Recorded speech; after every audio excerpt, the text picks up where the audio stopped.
Welcome to Unit 6, Lecture 6. In this lecture, we're going to look at DNA replication.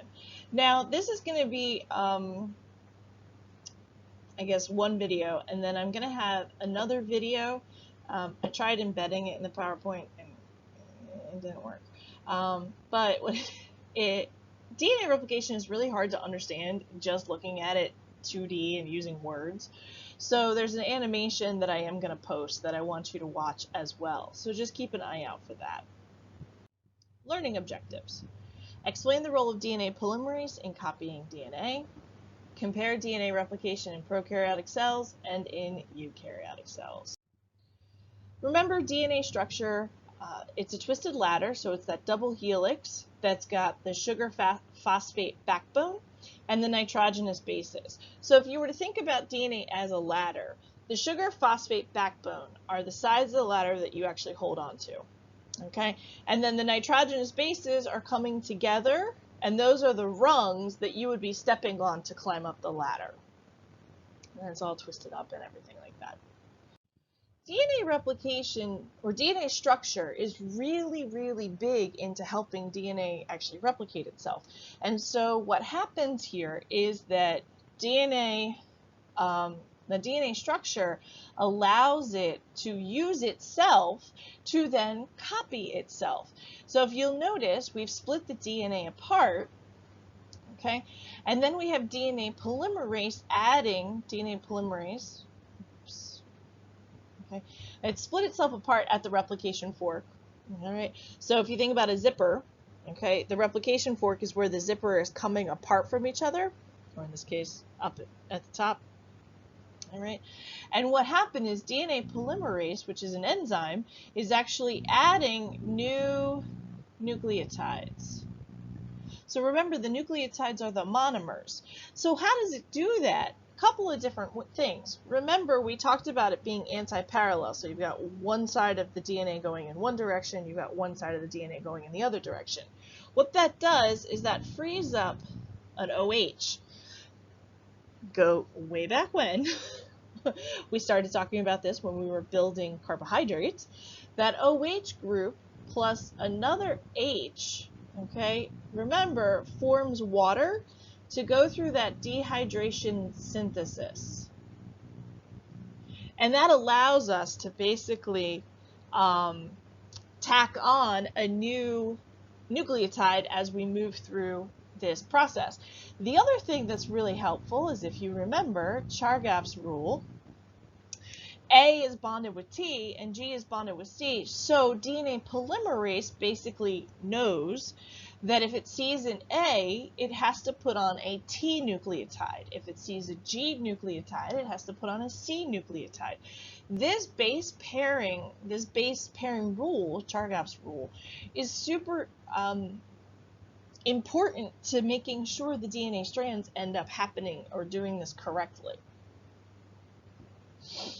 So you can see this DNA polymerase molecule is just going to kind of ride along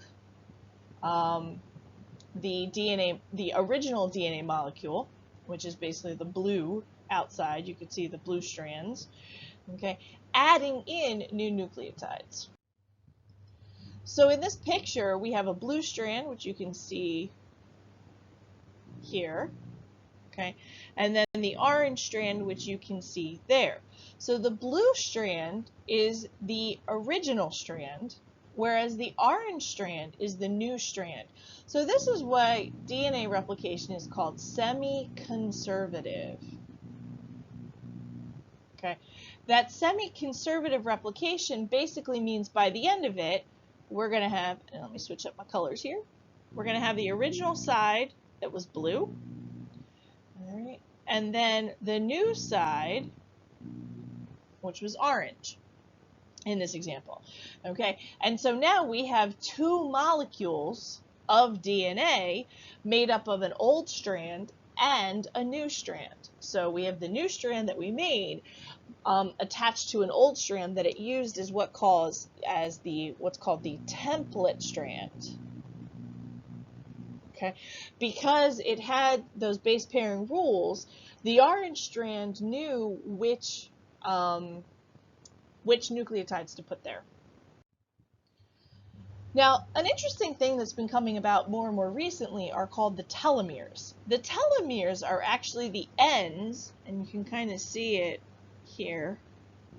They're a little bit lighter orange. The telomeres are tips of the chromosomes, and what happens is there's a special enzyme called telomerase, right?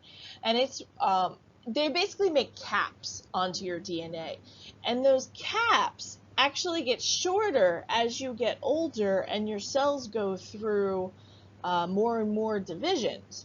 So that is actually a timer, okay, that's linked to aging. And there's all this new information. You'll even there was actually even a commercial I saw about lengthening your telomeres. How to lengthen your telomeres, because they're thinking that the telomere length is directly related to aging, aging diseases, cell death, and that kind of stuff. A little interesting tidbit. All right, so you can see. Okay, so prokaryotic DNA replication happens almost exactly the same way as eukaryotic replication, except it's a lot shorter, it's a lot smaller, it's a lot easier. Okay, they get 2 replication forks, and then they get their new DNA and their old DNA. Right? And then they basically just go around in the circle until the circle's complete, and they have 2 circles. It's a lot smaller. Prokaryotic cells, for the most part, only have 1 chromosome to replicate, so it takes next to no time. Okay, but other than that, the process is similar. Now with eukaryotic cells, okay, we end up getting all of these different replication bubbles that happen along the chromosomes, which then end up meeting up. So this actually shortens up replication time. So all of these different replication forks basically help all these different spots of replication to happen along a much longer chromosome, just to make it easier and faster. But the process is happening exactly the same at every single one of these spots.